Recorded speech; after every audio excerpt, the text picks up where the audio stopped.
Okay, okay. Hey, sorry, I'm back. Welcome to the Llamas Graze with Gearbox, Amplice from Gearbox. And I got the recording going in place, so anything that you say from here on out can and will be used against you in whatever ridiculous court of law we all get sued in for using cryptocurrency somewhere down the road. Irish court? Um, I'm not going. You can't take me. I'm not going to Klaus court. Last week I'm still a little bit sick, but I had a sinus infection for like 3 weeks, and I had Blueberry on the show, and for some reason, like my cold medicine and sinus infection medicine brain thought that you worked for them, so I was like talking about you for like 10 Yep. minutes on the Blueberry call, and, and then I pinged you. I pinged you in Telegram. I'm like, the call's live, dude. Get on right now. What are you doing? But like I did this whole backstory about how like I've known who you are because of base schools for like I don't know 3 years or Yeah. whatever, and Yeah. like Yeah. you're the most Yeah. the most famous school other than Frank, and you and like I couldn't believe that there was like some connection with you with Gearbox. Like I just thought that you were some sort of rabid base school person. I never imagined that you had like a real job. I was kind of shocked by that. Well, I don't know if I'd go so far as to say it's a real job. All right. Well, welcome anyway, and thanks for coming on our show. And what is your position at Gearbox? I got to hear this. Like, what's your what's on your business card? Well, there are no business cards. What is my position? This is why I say I don't know if it's a real job. I guess I'm not on the technical side, so I'm not a dev.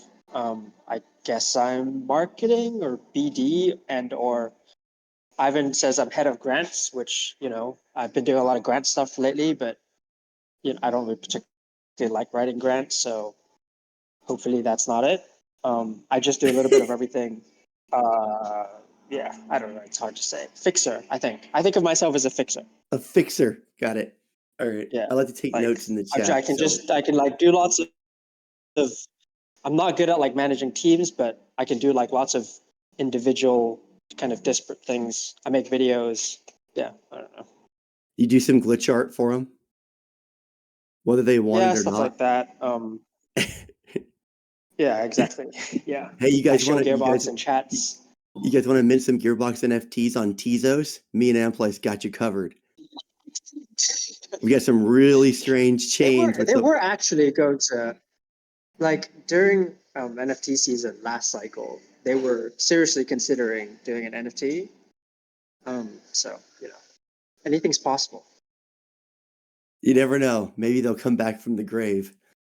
Uh, the only thing that keeps us alive is that our NFTs represent shared ownership in our treasury. So you could just look at it like you know, like a picture, a pretty picture that's a Gov token, I guess. Like kind of, you could pitch that in your head, and that's why the only reason that people haven't just like dumped ours in truckloads of llamas. That and the yield, which we're Are doing you soon. worried about getting are you worried about getting RFV'd by TCF God? We're worried Don't about let the NFT price fall too low, man. we're worried about everything, but now the blur farming's over with, so we can like survive again. Um, what what's the basic rundown on Gearbox? Like, do you want to do your 2 minute like this is what Gearbox is elevator pitch? Yeah, sure. So Gearbox is essentially generalized leverage, right? The idea in the long run is to be like the leverage layer for all of DeFi.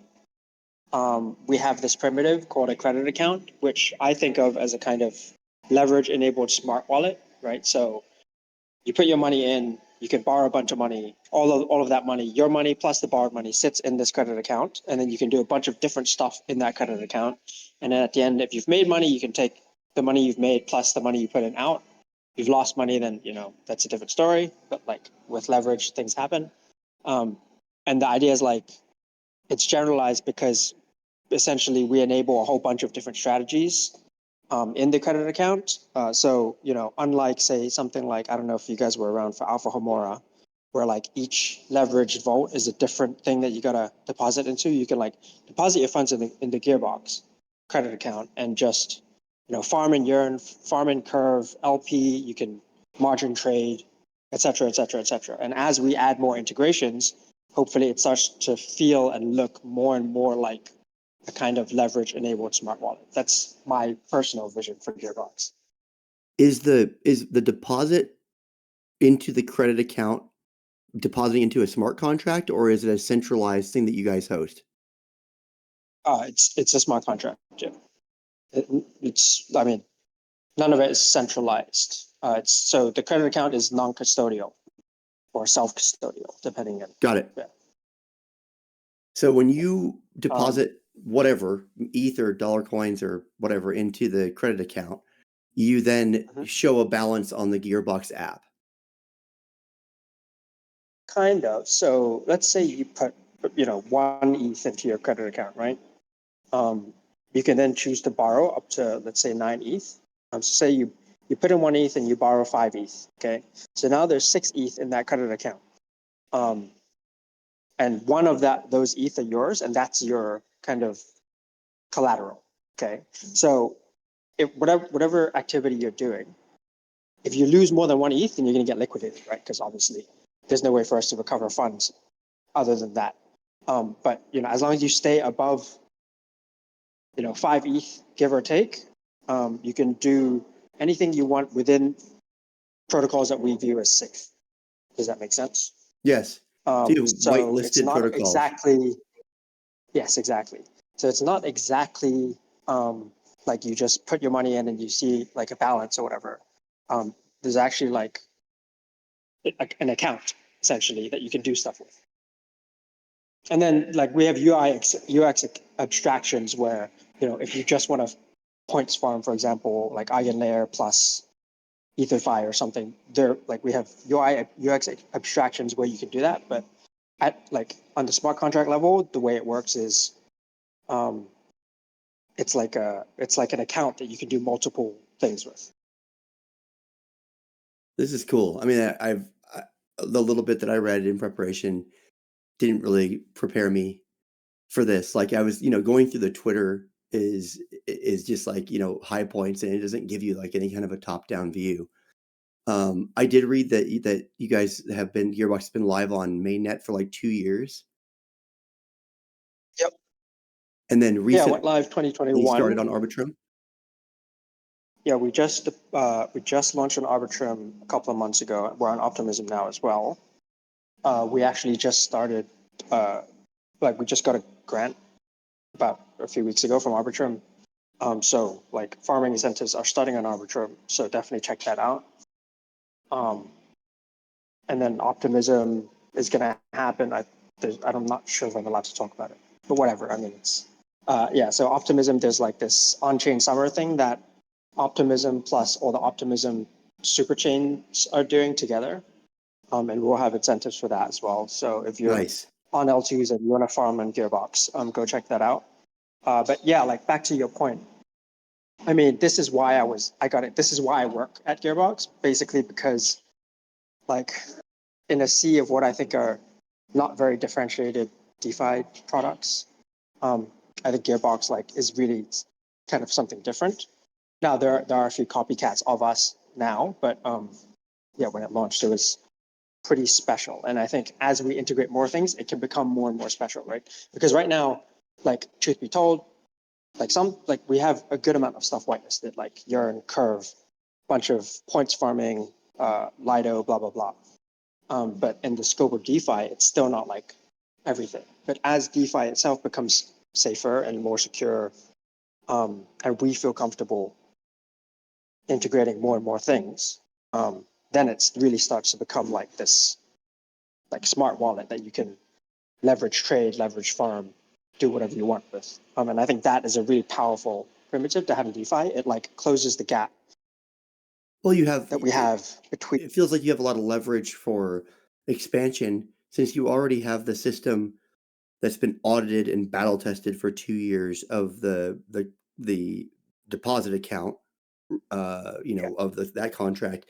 Once, if you want to add on more options for what the customer can do with their account, you just got to whitelist more projects. I mean, so like, if you whitelist, add-on and a Pendle or whatever, and like whitelist that, and that just blows up another 25 options for what the customer can do with their leveraged money.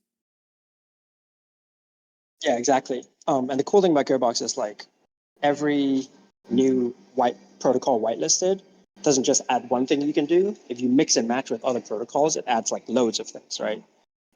So like, what's a good example? Oh, so I mean, here's a simple example. Like, if you take like we have like SDI integrated, like with Spark. So okay, SDI integrated in Gearbox doesn't just mean that you can farm SDI. It means, for example, that um, you can short ETH, like you can borrow ETH, sell it for, and then put your whatever you like. You sell your ETH for DAI, then you can put your DAI into SDAI, and then you have a position that's a mix of a margin trade and stable coin farming, right? Um, like each new thing added into Gearbox allows, in theory, that protocol to then interact with every other protocol that we have whitelisted, which allows you to come up with, in my head anyways, allows you to come up with exactly the kind of risk exposures that you want. Um, whereas like, okay, if you're leverage trading on a DEX or a centralized exchange or whatever, like you're not earning yield on the stables that you sold into, you know what I mean? Right. Yeah. So I mean, I you think, come up with you come up with something I'm still like, custom, right. Yeah, yeah, like yeah. custom farming Um, strategies that have never been thought of before. Once you start mixing and matching other partner protocols, exactly. it really Yes. is a powerful web of connection, all viewable from the Gearbox dashboard, I'm assuming. Right, exactly. And like previously, because of not just the number of protocols that we have whitelisted, but also because gas is on mainnet was, at least in past cycles, fucking expensive, right? But now like we're in L2s, we're coming to a point where using the chain can be cheap. You can actually be super nimble with what you're doing and like adjust the exposures that you want in terms of risk reward to lots of different things. So like that's kind of what I'm excited by. Like I'm excited for the Gearbox in 5 years or whatever, where you're on some chain that's like 100 times faster than Solana, and like the Gearbox credit account just functions almost like you're running like interactive brokers or something. Like it has Right. that level of like you can do anything kind of thing. Um, The cost yeah, is zero, that's what I'm so excited about. you don't even have Yeah, to exactly. abstract away the cost when it's already zero. You people don't think Yeah. about rebalancing or changing a small position when it's free. Yeah. And So, also by then there'll be like loads of DeFi protocols that we see as safe. Like in the way that right now we see like maybe Aave, Yearn, and some other kind of quote unquote blue chip protocols as safe. In another 5 years, there'll be like hundreds of protocols that are as old as Aave and Yearn are now. So we can have like hundreds of protocols whitelisted. So you can literally do anything. That's yeah, that's the vision I see in my head. Anyways. anything on any chain. I mean, you open the L2 expansion starting with Arbitrum 1 and Optimism, and then say that you guys are going to branch out to Nova, to Arbitrum Nova, to layer threes. I mean, it's really eventually just going to be one giant super chain, right? And Gearbox is just Yes. like, you don't even have to click to drop down a menu. You're like, I want to farm this over here. I want to farm this on Optimism, this on Arbitrum. Like, I mean, it's crazy the amount of options that you could end up with 10 DeFi platforms across 3 different chains or 4 different chains. Yeah. And also once we figure out kind of cross-chain abstractions in a better way, like Gearbox isn't building this specifically, right? But somebody will build this, and then we will be able to figure out how to do it within Gearbox as well, I think.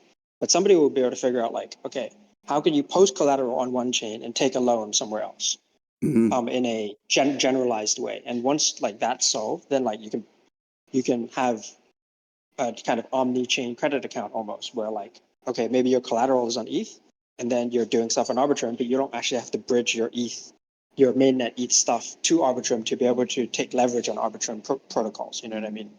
And that's like also really exciting. Obviously, that's probably like a year or a few years away. I don't know. I don't know how we're getting on with the L2 abstraction stuff. But like once, like as these things become solved, Gearbox becomes more and more powerful.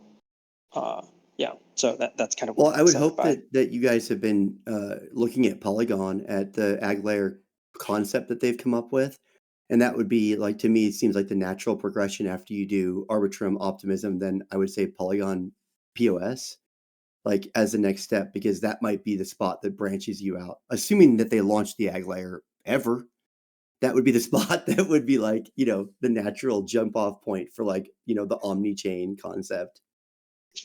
I mean, like I said, I'm not a dev, so I don't actually, at any given time, I don't know actually what like Mikhail and the other GigaBrains are working on. Yeah, What I can say is that I am definitely in a Telegram chat with the Polygon people. nice. So that's the extent of my knowledge. Good enough. Yeah, And you'll be in that same chat 2 years later asking where the ag correct. layer is. MD Yeah. wanted to know what the minimum amount to open a credit account on Arbitrum was on Gearbox. On Arbitrum, I honestly, I don't have the number off the top of my head. I'm on my phone at the moment, but it's pretty low. Yeah, so I think you should be fine. Like, unless you're talking about like 0 point, like decimals of ETH. If you have like 1 ETH, it should be fine, I think. And then do you guys show inside the dashboard, do you guys show a health factor, or is it just based on the balance? There's a health factor, yeah. So Okay. basically, like you want to keep your health factor above 1. If it goes below 1, then you could be liquidated, basically. What do you guys use for your Oracle systems for liquidation? Do you use Chainlink or something in-house? It's not in-house. It's a mixture. So we have some Chainlink oracles. We have some Redstone oracles. Um, I mean, it's a range of different oracle. Like we use a bunch of different oracle providers. So it's not like just Chainlink. I think Redstone has been a bit more nimble in terms of allowing us to integrate some things faster. So I think some of the older things that we've integrated are on Chainlink, and then some of the newer things, like for example, like Easy ETH and things like that, like EtherFi. How do you pronounce it? Like WEETH, things like that. I Mm-hmm. think on Redstone. We the Oh, I wanted to ask about the partner whitelist on Arbitrum. Do you guys have access to Camelot turned on inside your box? So Camelot is integrated for, I think it's integrated for trading. If so, for LPing on Camelot, that's not ready yet. But in terms of doing swaps through Camelot, for like if you're margin trading or something, we have access to Camelot liquidity for trading. If that's not live, it will be live very, very soon. I don't Okay. remember whether or not we turned it on yet, It's but it's it's done still basically. It's like one or highly two. incentivized, so I was thinking about like double dipping on points, right?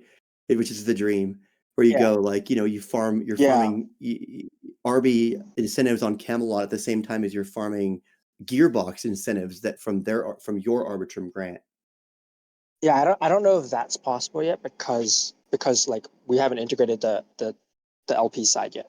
So like you can't farm a pool on Camelot yet. But we trade through the liquidity, if that makes sense. Yes. The LP side is a bit tougher. I think they have concentrated pools, right, Camelot? Yes. Yeah. So the concentrated pools in particular are a bit challenging, I think technically. So that's not something that we've gotten around to yet on the LP side. Understood. Another question from MD. Could you go into the comment a bit more? Your quote was, could be liquidated. Is there an equivalent to Curve's soft liquidation built in, or is it pretty much just a hard liquidation switch? I gotta be totally honest. I haven't been keeping up with exactly how the curve liquidation works. So in that sense, I don't know how to answer that. Um, the liquidations work in the same way that like Aave liquidations work. So I would assume that that is not how the curve liquidations work. Basically, if your health factor is below 1, then your position will essentially be closed, right? If market conditions are normal, then your position will be closed, hopefully in a relatively routine way, where whatever asset you're getting closed out of is not like dropping really rapidly, then you'll get most of your money back minus the liquidation fee. Right, because like once we close your account, then you get your assets back that are left over minus the liquidation fee, which is I think something like 10%, but read the docs Yeah, to kind of double check figured. that. Kind of figured it was And 10%, just then like you're off the top of my head. yeah, if it's in a situation where like the markets are dropping really fast, then that's when you run into trouble, right? Because you have cascading liquidations, blah blah blah. I mean, you know the story. So I think probably it doesn't work how curve soft liquidations work, but I haven't looked into soft liquidation, so I don't know. Understood. That's kind of like our big thing that we're excited, because I don't know how much you know about the Llama project, but we're like super curve centric. Been a I'm aware of that. been a rough few months, and Yeah, and how are you guys feeling about yeah, we're like that alcoholic, the rock bottom guy that you always read about. That's us. That's all 1,111 of us, just holding hands, praying for the end. Uh, the soft licks are definitely the most important, I think, function to come out of Curve in the last, year, maybe ever. Just because it gives you a chance to be able to it softens and cushions some of the huge swings with leverage. Um, I wanted to ask about the Gearbox token and like you guys' governance and all that. So do you guys I'm assuming that you have a token that's farmable inside the platform. Yeah, so token incentives mainly go towards the passive lending side. So Gearbox is a two-sided market, right? We talked about all the leverage stuff, which is super cool. The thing that enables that is the passive lending, which is like works just like if you passively lend on Aave or whatever. So most of the incentives go towards that side, just because the leverage side like has demand already. The passive side is where we need to juice the incentives a bit. APYs are pretty good there. Sorry, I totally forgot the question. Oh, the Gear Okay. token. Yeah. So yeah. Gear incentives. Yeah, there's a token. The token is, I mean, I won't talk about the price, but like it's a governance token. You can vote in our very important DAO proposals. If you have the token, there is the capacity for us to turn on fees. Like it's built into the protocol, but that hasn't been turned on yet. So there's no fees at the moment. Right now, what we do have is like kind of gauges the way that curve has, except that they're not inflationary. So what the token allows you to do on top of like voting and snapshot proposals or whatever is it allows you to vote up and down the cost of borrow on any given strategy or asset that people are borrowing, or well, people are borrowing on Gearbox. So, or rather, people are borrowing to deposit into on Gearbox. So, for example, let's take a simple example, right? Staked ETH via Lido. If, for example, I have a really large position, a levered up position in staked ETH via Lido on Gearbox, and I'm a huge Gearbox whale, which I'm not, but hypothetically, I can vote on the gauge for Lido staked ETH in Gearbox, and I can vote the cost of borrow, like the amount that I have to pay borrowing ETH to stake into Lido staked ETH. I can like vote that APY, that cost of borrow down. So then my position becomes more profitable, right? Because I'm getting some amount of like staking income or whatever from the staked ETH, and I pay some amount of interest for the amount that I'm borrowing. If I can vote that cost of borrow down, then like my position becomes more profitable. That's funny. It's like In you the said, it's same the way, opposite of inflationary gauges. It's deflationary yeah, gauges. yeah, yeah, You're able to vote yourself cheaper fees. kind of, yeah. And then the idea is like, oh, if you're a whale on the passive lending side who also has a bunch of gear, then you can vote like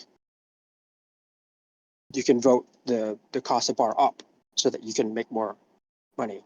But the key thing here is like it's about like perceived risk, right? So the idea, at least the game theoretical idea, whether or not this happens in practice, we'll see like in the long run. I think people haven't really cottoned on to how gear gauges and staking and stuff like that works. But the idea is like, okay, for passive lenders, if they see, for example, if they see like leveraged restaking as riskier than kind of traditional leverage staking, like, so the difference between EtherFi and Lido, right? If they see a risk difference there, it doesn't make sense then for those two borrowers, or those like people who are borrowing to deposit into those two strategies, it doesn't make sense for them to be paying the same amount to borrow, right? Because one is riskier than the other. So the passive lender in that situation should use their gear to vote up the cost to borrow Right. on the riskier strategy. And so there's like a kind of equilibrium that's reached in theory between risk and reward for passive lenders when they're lending to people who are depositing in different kinds of strategies. That's cool. I mean, it's an interesting Yeah, idea to using the I gauge mean, votes in that way. yeah. So we didn't want to do. I mean, not to take shots. We don't want to do endless gear inflation forever. Yes, Uh, it's painful. so, but the gauge voting is interesting. Is like, so we borrow parts of the kind of curve system and change parts of it. This is what our devs came up with. We just take the curve idea and then just don't print any more gear and then make it deflationary instead of inflationary. This is a different idea. It's kind of like ETH versus Bitcoin right now. Do you are there any gear incentives that are still being paid in the actual gear tokens, or is it only by like grant money like the RB tokens? So we do incentivize on both on Arbitrum, we will also on Optimism, I think, and on Mainnet on the lending side. The incentives aren't huge. They're just like on Mainnet, especially, I think now it's like less than 1% in gear incentives of the total APY. And we're talking like 10% APY or something on USDC. And like 1% or less of that is from gear token, but there are still incentives there. Mm-hmm. And then the of the like in the last say month, since we kind of feel like we've turned some corners here and it feels like we might have some sort of DeFi resurgence, or maybe I'm just talking positively, trying to talk myself off the cliff. What have been the Yeah, biggest that sounds like cope to me. DeFi, it the sounds DeFi cool. ramp. Feed it in Could you my imagine? veins. Can you tell us what have been the biggest announcements that you guys have made? New news for Gearbox that has kind of kept you guys on the front page of Twitter and excitement levels up. So I think probably, I mean, honestly, probably the thing that people are most aware of at the moment is like the L2 deployments, right? Um, like we've been building up to deploying on L2s for a while, and there were like a bunch of risk things which we had to sort out and blah blah blah blah blah. Now we finally deployed, and incentives are starting, and we're like starting to think about, okay, what can we integrate on L2s, like especially I mean, not to slander optimism, but like especially Arbitrum, where there's so much like DeFi that is unique from mainnet, in the sense that like there are plenty of DeFi protocols on Arbitrum that aren't on mainnet at all. We're thinking about, okay, which of these things make sense to integrate, what excites our users, blah blah blah, and then suddenly you can get leverage on like all these Arbitrum DeFi protocols. So I think that is what is kind of the headline news. For me, the technical thing that's exciting me is uh, we're introducing, this is going to be like pencil headed nonsense for most people probably, but we're introducing something called risk curators in an effort to like further decentralize Gearbox, right? So up till now, we've had this issue of like, we want to be a decentralized protocol, but like it's not possible with a system like ours to have no whitelist, right? Because it just takes one like protocol that's not, I mean, either it's badly designed or it's like purposely a scam, but either way, like just one integration where it goes to zero can like cause a lot of problems for Gearbox, right? Because of the nature of the credit account. Yeah. So like if you have a bunch of collateral on a credit account and like suddenly all that collateral goes from being worth some amount to worth zero immediately because somebody rugged, that's a problem. That's why we need a whitelist. But definitionally, if you have a whitelist, it's hard to be decentralized, right? Because somebody has to create that whitelist, and then you're in a position where there's somebody who's a Gearbox contributor who's deciding what protocols get integrated and what protocols we deem not safe. And indeed, the risk limits on all the things that we've integrated as well. So to remove that as a centralization factor, we're introducing risk curators, and there's a bunch of really deep technical stuff that I don't fully understand. Something about bytecode, something or other. You can read like some old tweets from Gearbox from the account if you want to know more about it. But I don't even understand. So like, let's leave that aside. But basically, we're doing a bunch of stuff to allow third parties to kind of have opinions on what protocols get what risk limits and like what things should be whitelisted and things like that, which decentralizes Gearbox in the sense of it's not like me or Ivan or somebody like that, or the actual smart people on a team deciding which things get whitelisted and which things get what risk limits, but rather third parties like, I don't know, for example, Gauntlet, for example, Chaos Labs, for example, or Token Logic. These are all people that we're talking to come in and be Gearbox risk curators, so that we can then be hands off and be like, okay, Yeah, there's a marketplace of ideas, decentralize the like gatekeeping of the right, whitelist. and these people and these risk curators can compete with each other in the long run to see like who does the best job in terms of allowing people to do as much as possible, but without taking on risk that's like blows up in their faces, and we can just see what happens.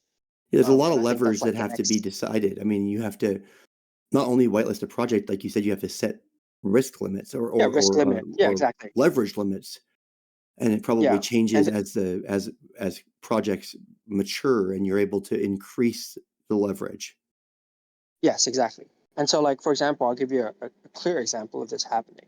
So, like recently, with like like with the restaking stuff, like Renzo, EtherFi, Kelp, Puffer, blah blah blah blah blah, on and on. There's all these restaking projects, and it's tough when you're talking to them in the chats. Like, oh, why do these guys get such high limits but we don't? And we have to have a conversation about, well, your liquidity is low, like not high enough, and maybe like, oh, your withdrawals are not enabled, or whatever the case may be, right? All of that stuff, ideally, like, is not decisions that we have to make, but are decisions that other people have to make, Right. because like we want a sense of credible neutrality where you could be like, come work with Gearbox, like we're happy to have anybody, and then it's the risk curator's job to decide like what's safe and what's not safe. Right. um yeah, Come to us, we'll give you a fair shake, and the same risk curators that looked exactly. at every protocol are gonna run you through Yes, the same system. And we don't have to make right, excuses or exactly. justify or talk down to protocols because of error that you Yes, see. yes, Takes the and then that negativity out allows of me it. to be like, okay, now I can actually like have bags in these various protocols and nobody can accuse me of it. Not You that could anybody has. actually you're no more insider trading for you. Yeah, because like honestly, this stuff happens, right? Like oh, you work at a protocol and you have seed bags in some particular thing. Like chances are you're gonna push that thing more. Like that's a natural thing that happens in the industry. And the more we can like just have, I guess, what you call credible neutrality, the better. So that's what I'm excited about as the next step for Gearbox. But most people, honestly, it doesn't affect them really, so they probably wouldn't care. But I care, so that's what I'm excited about. Well, it's a very curved it sounds like a curved, ethos speech about decentralization. And the people who are on the call and listen to our call definitely value that. And it's very important to us. And that's why we're where we are, is because we care about decentralization. Almost to the point of the joke about Mitch will die on this decentralized hill, where it's Yeah, so far to the other side that like we will never look the other way because this is how it has to be. We have control of our money, and it's it's not doesn't belong to a protocol. It belongs to us. Well, Yeah. thank you for Yeah. answering all those questions. MD just dropped in that the Gear ETH LP on Convex is paying 36%. So that's Oh, nice. nice. Yeah. And there's $1 million Very good. in liquidity in that thing. And so that's printing, Curve and Convex, I'm imagining rewards. Thank you for coming on and doing the speech about it and having us giving us more information about Gearbox. And Yeah, my pleasure. drop in some socials, and I'll get the recording up and make sure to. I already gave John from Blueberry his shout out at the beginning, so because I promised him that I would apologize multiple times on your call since I mentioned you nonstop on Sure. his call. So if you ever Yeah, need a fair. job working at Blueberry, I've got a hookup for you because the word on the street is you already do work for him. Just must be an alt account. It's another ghoul with a halo. Just some other rare ghoul. Oh, and how many base ghouls do you have What now? Like 270? yeah, it's not my bags are down so bad. It's a few hundred. Can you imagine how much I, money we pissed away on all those other weird, like Slaughtermelon and side projects on all those weird see, chains? I don't view Slaughtermelon as throwing money away because I actually like think he's a good artist. But yeah, all the other stuff is yeah. I mean I that's not actually enjoy the I don't Slaughtermelon stuff. Like it's even though I spent yeah, money yeah. on it and it's never going to be worth anything, like it makes me happy when I see it. I mean, Yeah, I or mean sad, depending. I have a TV in my apartment that's like specifically for his art. So I'm getting what I wanted out of it, which is like art. All Yeah, the rest of the stuff, like fucking profile pictures. I mean, I'm not here for it. Scams, got scammed so many times. you're in it. You're in in Slaughtermelon for the art. Yeah, All right, thank you for coming on, and I'll get the yeah. post. It was actually really an honor to talk to you because I've been following you for years. So you have some fans in the base school community, I feel obviously. like I'm not that famous. I don't understand You're pretty famous. how people. This is pretty strange. But yeah, great chatting to you. Thanks for having me on. And yeah, this Thanks. was a Have a good fun one. chat. Most people aren't don't dive that deep. So good job. Appreciate it. Yeah, thanks. Don't Take out care. me. I'm not a stalker. I'm not a stalker, Odin. All right. All right. Take care. See you.